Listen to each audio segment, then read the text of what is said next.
Pero nos vamos con el foro que organiza el congresista Richard Acuña. A quien le quiero agradecer públicamente por el trabajo constante y el respaldo constante a la gestión realizada desde la Oficina de Cooperación Internacional. Y además agradecer públicamente a mi amiga Natalie Condori por ayudarnos en todo ese trabajo que hemos realizado durante los últimos 10 meses en las diferentes regiones del país, desde la segunda vicepresidencia del Congreso de la República y la Oficina de Cooperación Internacional. Nos hemos preocupado en descentralizar ese trabajo y hemos trabajado en casi 8 regiones, en el sur del país, en el centro del país y básicamente en trabajos como estos, de la mano con la juventud. Y el día de hoy debemos saludar y felicitar la presencia de jóvenes líderes como ustedes, de todo el país, y especialmente los que vienen demostrando una constante preocupación por su formación y los problemas de su país. Jóvenes líderes que actualmente ocupan cargos políticos de elección popular, consejeros, regidores, Consejo Metropolitano de la Juventud, consejos distritales, corejus, y a los jóvenes que vienen dirigiendo a más jóvenes en organizaciones políticas, estudiantiles, colectivos, puntos de cultura y otros. Ese gran evento tiene como finalidad de abordar temas de interés vital para la juventud, en los ámbitos de democracia, Estado y gobernabilidad, trabajo, empleabilidad y emprendimiento, educación, soberanía e identidad nacional, cultura y prevención de la violencia. Una de las grandes virtudes de las sociedades desarrolladas es su capacidad, a lo largo de la historia, para afrontar sin temor ni vergüenza los desafíos que la vida va colocándonos en el camino, poniéndose de acuerdo en cómo enfrentarlos, resolviéndolos y a partir de ahí salir adelante como siempre lo hemos hecho. Son sociedades que están constantemente reinventándose, empujando su talento siempre hacia el límite, construyendo acción y conciencia cívica día tras día, avanzando y avanzando sin cesar. Ojalá eso hubiera sido la actitud de nuestra sociedad durante el siglo XX. Todo un siglo entero en que las idas y venidas políticas nos llevaron de forma incomprensible e inaceptable a ubicarnos a la saga económica y social del planeta.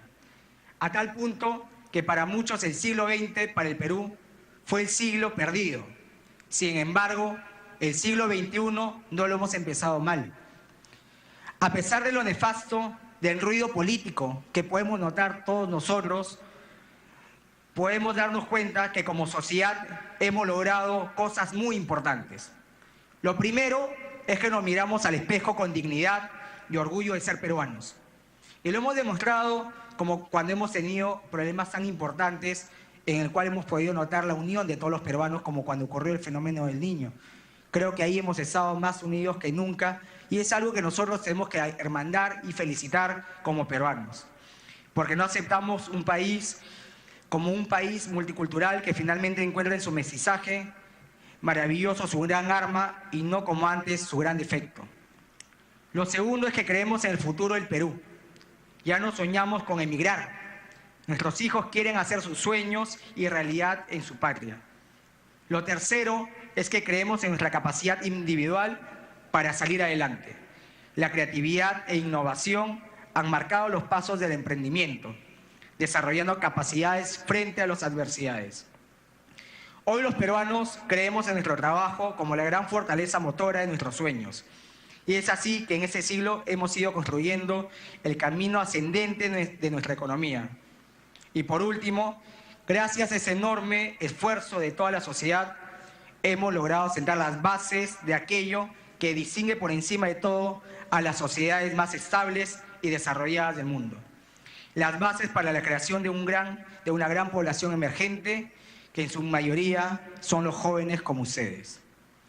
Hemos trabajado muy duro para salir adelante. Hemos apostado por desarrollar una gran industria y luego por una gran inclusión social, que es finalmente lo que todos estamos esperando. Ahora toca dar un gran paso, y ese gran paso es el apoyo decidido de ese sector, que será la gran base para los años marcados por la prosperidad y grandeza definitiva del Perú. El año 2021 está cerca y de ninguna manera podemos ni debemos permitir llegar al bicentenario de nuestra independencia sin tener algo más que celebrar que nuestra independencia política. De ninguna manera debemos resignarnos a lo logrado y al ritmo de lo ya alcanzado. Tenemos que soñar en grande y aspirar a más, muchísimo más.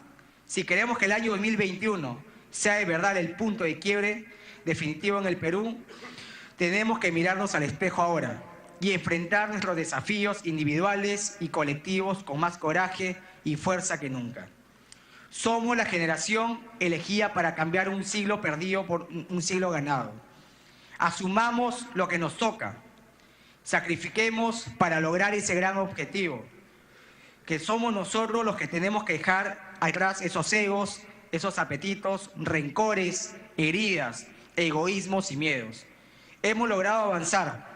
Claro que sí, pero debemos de avanzar muchísimo más. Este 2021 está cerca. Dejemos de pelear, que es hora de trabajar. Muchísimas gracias.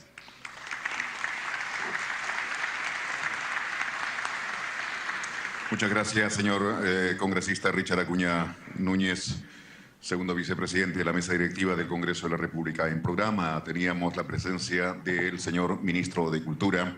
Como sabemos, en unos instantes debe estar tomando el juramento el nuevo ministro de Economía en Palacio de Gobierno. Los señores ministros están presentes en estos momentos en Palacio de Gobierno y por eso se excusa de no estar presente, pero está, por supuesto, la viceministra de Cultura presente en este acto, Jóvenes rumbo al Bicentenario.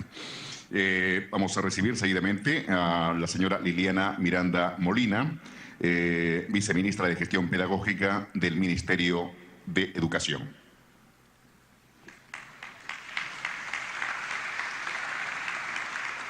Nos señala que el señor vicepresidente se traslada a otra área del Palacio Legislativo para continuar también con otras labores, pero por supuesto que está pendiente. Continúa, señor. Sí, gracias. Continúa todavía el señor congresista Richard Acuña. Ahora sí, la viceministra de Gestión Pedagógica del Ministerio de Educación. Adelante, por favor.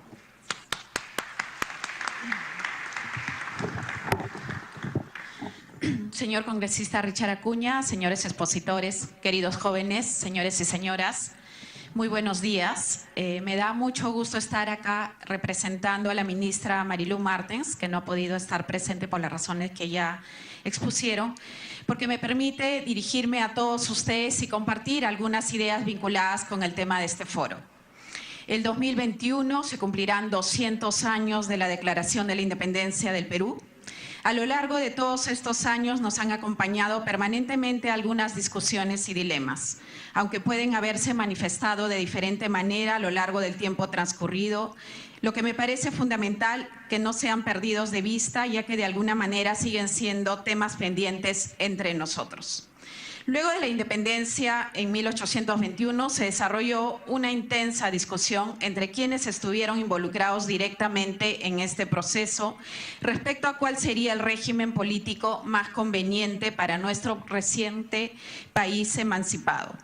Unos sostenían que debía establecerse un régimen monárquico. Se trataba de buscar un rey en el que se depositen todos los poderes y decisiones.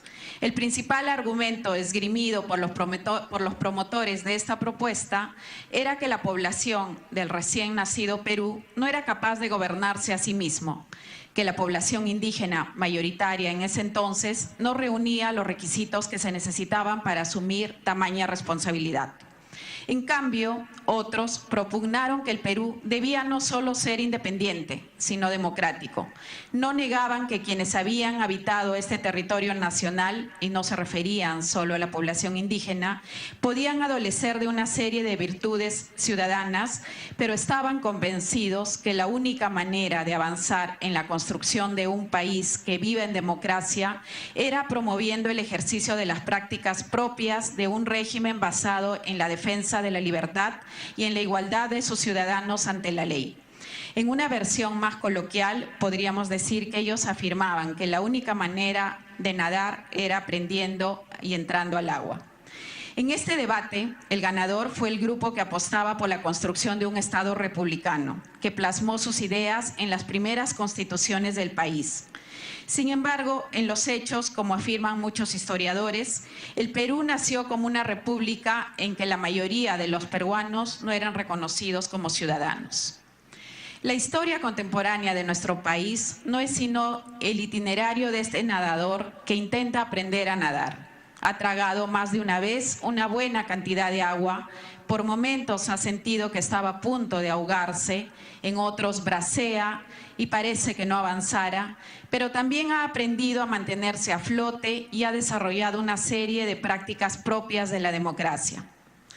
Abolir la esclavitud en el siglo XIX, conseguir que el voto sea universal y que la educación y la salud sean derechos ciudadanos en el siglo XX, reconocer que los pueblos indígenas pueden educar a sus hijos en su propio idioma y que las mujeres tengan un mayor reconocimiento y visibilidad en la esfera pública en el siglo XXI, son algunos ejemplos del esfuerzo y la decisión de muchos ciudadanos por hacer que la apuesta de quienes propugnaron porque la independencia sea el inicio de una república democrática, no solamente fuera una vana ilusión.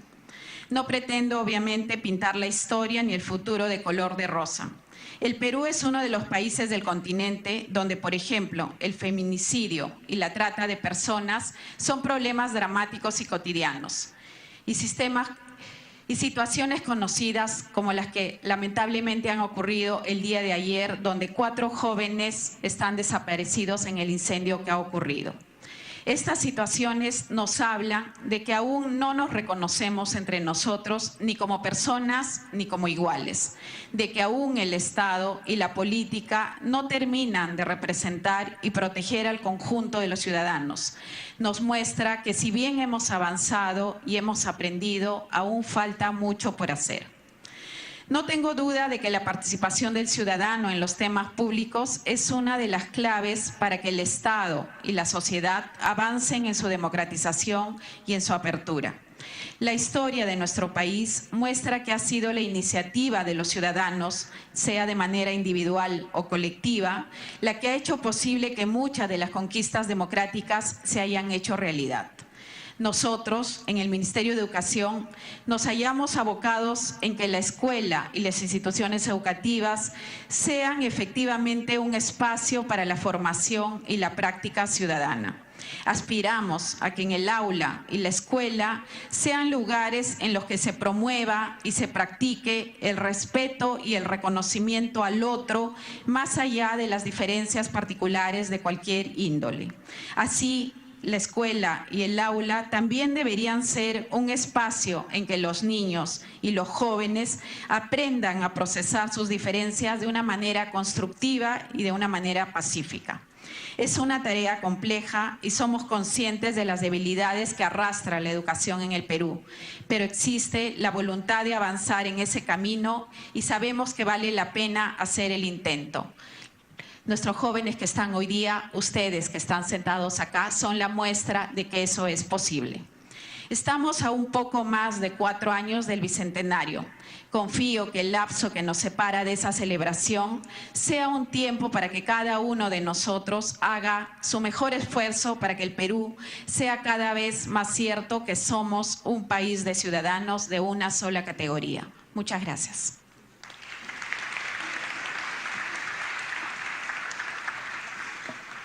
Muchas gracias a la señora viceministra de Gestión Pedagógica del Ministerio de Educación, la señora Liliana Miranda Molina.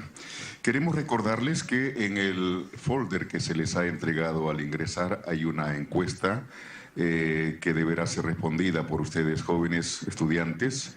E igualmente hay una hojita pequeña en donde ustedes pueden hacer las preguntas para ser alcanzadas a los señores expositores que están haciendo uso de la palabra. Por favor, llenar las encuestas e igualmente si hay alguna consulta que hacerla en esta hojita y nuestras coordinadoras y coordinadores pasarán por su lugar para recogerla. Vamos a continuar. Seguidamente vamos a recibir a la representante del Jurado Nacional de Elecciones, la señora Jessica Clavijo Chipuco. Ella es directora de Cooperación Internacional del Jurado Nacional de Elecciones. La recibimos.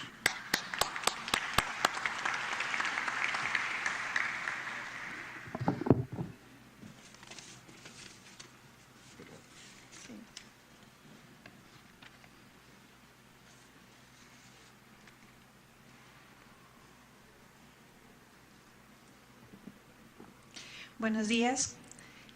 Distinguidos integrantes de la mesa de honor, jóvenes asistentes, líderes, representantes de nuestra juventud, entiendo de diferentes regiones del país, señoras y señores. A nombre del Jurado Nacional de Elecciones, en primer lugar, quisiera agradecer la oportunidad de poder compartir con ustedes en este espacio de diálogo sobre diferentes aspectos que involucran a la juventud de nuestro país y que definitivamente va a fortalecer esas capacidades que necesitamos en nuestros jóvenes con miras justamente a contar con un sistema democrático fortalecido. En las diapositivas que les he traído el día de hoy, brindaré información en relación a cuál ha sido el rol de los jóvenes, su participación en la política en los últimos años y también compartir con ustedes algunos desafíos que probablemente tengamos como país, a los cuales podríamos encarar, iniciar acciones definitivamente y compartir también con ustedes cómo el Jurado Nacional de Elecciones viene realizando labores para comprometer también a nuestros jóvenes en esta participación necesaria para engrandecer a nuestro país. En la primera diapositiva comparto con ustedes una información que tiene que ver con la cantidad de jóvenes electores. Nuestro padrón electoral está constituido por alrededor de 7 millones de jóvenes, es decir, 1/3 de la población electoral está constituida por jóvenes de 18 a 29 años. En el marco de la interacción que existe entre el Estado y los diferentes actores en nuestra sociedad, era importante identificar obviamente a ese público objetivo al cual nosotros debemos brindar educación cívica electoral. El Jurado Nacional de Elecciones, además de velar por la legalidad del ejercicio democrático en nuestro país, también tiene un rol fundamental al poder cubrir las necesidades de formación cívica y democrática de nuestra población. Población que, como les mencionaba, en un porcentaje importante está constituido por jóvenes. Para poder establecer efectivamente políticas de acción, teníamos que analizar a ese público objetivo. En la siguiente diapositiva comparto con ustedes algunos datos que fueron producto de un trabajo que se llamó el perfil del elector peruano, en base a encuestas realizadas en el año 2016 con colaboración de Ipsos y del Instituto de Estudios Peruanos. Analizamos aspectos como en qué momento se decidía el voto en nuestro país, cuáles eran las principales fuentes de información de la población y también cuál era el interés de los peruanos en la política. Teniendo en cuenta que el público el día de hoy es mayoritariamente de jóvenes, les comento que el 55% de los encuestados en un rango entre 18 y 24 años mostraba tener interés en la política. 55% era un porcentaje que se había incrementado en relación a una encuesta del año 2011 que arrojaba un 47.7%. Es decir, en este padrón electoral, con alrededor de 7 millones de jóvenes, podemos decir que por lo menos la mitad de ellos muestra interés en la política. Es una noticia obviamente auspiciosa, pero analicemos entonces cuántos de estos jóvenes participan directamente en la política. En el año 2011 teníamos solo un 1% de jóvenes con militancia partidaria, es decir, en el 2011, 47% de jóvenes interesados, pero solo un 1% con militancia partidaria. Las cifras han aumentado en cuanto al interés, del 47% pasamos al 55%. Pero ¿y cómo vamos hoy en día en la participación efectiva de los jóvenes en la política? De ese 1% hemos incrementado a un 5%. Es decir, todavía no contamos con una cantidad, por decirlo así, relevante de jóvenes participando efectivamente en la política. La siguiente diapositiva, por favor. En las siguientes cifras que mostraré, ya no hablaré de la militancia, sino vamos directamente a cómo los jóvenes participan en las listas de candidatos. El año pasado tuvimos elecciones generales en las cuales se eligieron congresistas de la República. No tenemos nosotros cuota de jóvenes para listas al Congreso de la República. A todo esto, ¿qué son las cuotas electorales? Las cuotas son mecanismos de acción positivos que permiten justamente eliminar aquellos elementos de desigualdad que puedan existir en nuestra sociedad, propiciando acciones que permitan la participación efectiva de aquellos segmentos históricamente desprotegidos.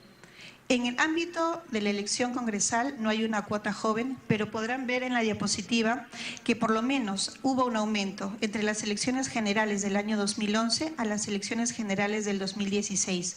De 68 jóvenes aumentamos a 142 jóvenes interesados en participar en política, que se acercaron a organizaciones, partidos políticos y participaron finalmente constituyendo un 6.3% de los candidatos. En el ámbito municipal, el próximo año nosotros tendremos elecciones regionales y municipales en el que elegiremos más de 12.000 autoridades, en el que tendremos más de 100.000 candidatos y en el que sí tenemos una cuota joven.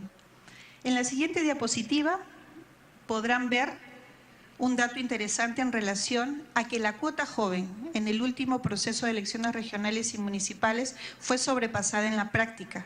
Hubieron no un 20% de jóvenes participando en política, sino un 32.8% de jóvenes en las listas de las elecciones, en este caso solo de municipalidades provinciales. Esto también parece ser una cifra auspiciosa, pero analicemos cuántos de ellos pudieron finalmente ser autoridades. Hay que recordar de que nosotros tenemos en las elecciones municipales un sistema de listas cerradas y bloqueadas, es decir, tal cual se presenta la lista, no permite mayores cambios en el orden de esta lista. Y además se aplica una cifra repartidora, es decir, dependiendo de la cantidad de votos que tengan, se destinará, de acuerdo al porcentaje de votos de la organización política, qué personas ingresan finalmente a ocupar esos cargos de elección popular, que evidentemente serán los que se encuentran ubicados en el primer segmento de las listas. Viendo la gráfica veremos entonces que las autoridades que fueron elegidas, autoridades jóvenes que fueron elegidas, el 67% está ubicado en el primer tercio. Pero veamos la gráfica. En las listas, el 58% de jóvenes está ubicado en el último tercio. El 30% de jóvenes en el segundo tercio. Y solo el 11% de jóvenes está ubicado en el primer tercio, lo cual obviamente va a disminuir las posibilidades que puedan tener de acceder efectivamente a los cargos de elección popular. Siguiente diapositiva, por favor. Teniendo esta línea de base, habiéndoles comentado entonces que sí, existe gran interés de los jóvenes en participar en política, han ido aumentando las cifras. Es evidente de que hay participación sobre todo en el ámbito municipal, pero que aún tenemos algunos desafíos para poder garantizar una participación efectiva en mejores condiciones y que finalmente se logre contar con su presencia también en los cargos municipales y de otra índole. Un primer desafío es encontrar niveles equitativos de educación cívica y política. Si yo les hiciera la pregunta en este momento de si ustedes consideran que la democracia puede funcionar sin un Congreso de la República y sin partidos políticos, ¿ustedes qué me responderían? ¿Es posible que tengamos un sistema democrático sin partidos políticos? No. ¿Es posible que no tengamos un Congreso de la República fortalecido en el marco de un sistema democrático? No. Entonces, al hacer esta pregunta en el año 2016, les comento lo siguiente. Alrededor de un 50% de la población respondió que sí podíamos tener un sistema democrático sin partidos políticos. Y miren en la primera gráfica, jóvenes de 18 a 24 años mantenían también esta tendencia, al igual que el otro rango de 25 a 39 y de 40 a 70. Entonces es, digamos, un problema que debemos atacar en todos los segmentos, no solamente en el sector joven, en todos los segmentos. Este primer desafío, entonces, es trabajar en políticas de Estado que puedan permitir contar con información sobre democracia, sistema democrático, y el Jurado Nacional de Elecciones por eso viene trabajando en abordar diferentes espacios de la juventud, a través del programa de formación de líderes, a través del programa del voluntariado de jóvenes, a través de diferentes actividades que se vienen realizando a nivel nacional en universidades, justamente para poder llegar a diferentes públicos. Y no solo en universidades, sino también en institutos y en algunos otros espacios que puedan permitir llegar a la mayor cantidad de jóvenes a nivel nacional. En la siguiente diapositiva veremos que tenemos también otro desafío, y es el de poder incrementar en las listas electorales la participación de los jóvenes y que estos se encuentren mejor ubicados. Eso probablemente ya no dependa del Jurado Nacional de Elecciones, es un reto que podrían tener las organizaciones políticas. ¿Y qué les parece esta fórmula que se encuentra plasmada en la diapositiva? Introducir en los estatutos de las organizaciones políticas un aspecto como el contar con medidas internas para erradicar todo tipo de discriminación, violencia o acoso político por razones de género, de origen étnico y también de edad. Es decir, que sea una política también de las organizaciones el poder contar dentro de sus bases, dentro de su organización, con estos elementos que erradiquen cualquier tipo de discriminación, en este caso, por aspectos de edad. Y también tenemos otro reto, el poder formar a los jóvenes. En el caso de las organizaciones políticas, a partir de este año se recibirá el financiamiento público directo. ¿Por qué no destinarlo? Y obviamente destinarlo a acciones de capacitación, de formación, de investigación de jóvenes. El Estado dará recursos a las organizaciones políticas. Entonces sería importante y muy valioso que se destinen estos recursos también para formar a esos jóvenes que, si bien es cierto, aún no están en un porcentaje muy alto cerca de las organizaciones políticas, más bien fomentemos eso, la confianza y el acercamiento para poder participar de manera efectiva en la vida política del país. En la siguiente diapositiva grafico otro de los desafíos que tenemos, la democracia interna. Hemos dicho que para poder acceder, por ejemplo, en el ámbito municipal a cargos de elección popular, va a tener mayor oportunidad a aquellas personas que se encuentren ubicados en los primeros puestos de la lista. Esto viene de la mano con cómo se conforman las listas de candidatos. Las listas de candidatos en nuestro país se conforman en un 75% actualmente, con la legislación actual, con candidatos que provienen de democracia interna. Hay dos planteamientos entonces que nosotros propiciamos. En primer lugar, aumentar de ese 75 a un 80% de personas que integren las listas y que sean afiliados a una organización política. En este caso podrían ser obviamente jóvenes. Y que este proceso de democracia interna también sea transparente. En este gráfico podemos apreciar algunos de los aspectos que se podrían proponer para superar este desafío. Reglas claras en el ejercicio de la democracia interna, obligatoriedad para la elección de algunos cargos, oportunidades de elecciones simultáneas, lo cual permitiría tener un cronograma fijo, y la modalidad de elección de un militante, un voto, a través de la supervisión y el apoyo, porque finalmente lo que se busca es brindar este apoyo y este soporte a través de los organismos electorales a las organizaciones políticas. En la siguiente diapositiva ya está plasmado en cifras lo que les decía hace algún momento, en relación a la cantidad de jóvenes que se encuentran actualmente afiliados a las organizaciones políticas. Bien, interrumpimos la transmisión de este foro con miras al Bicentenario, este foro organizado por el congresista Richard Acuña, Jóvenes rumbo al Bicentenario, y nos pasamos al hemiciclo, Raúl Porras.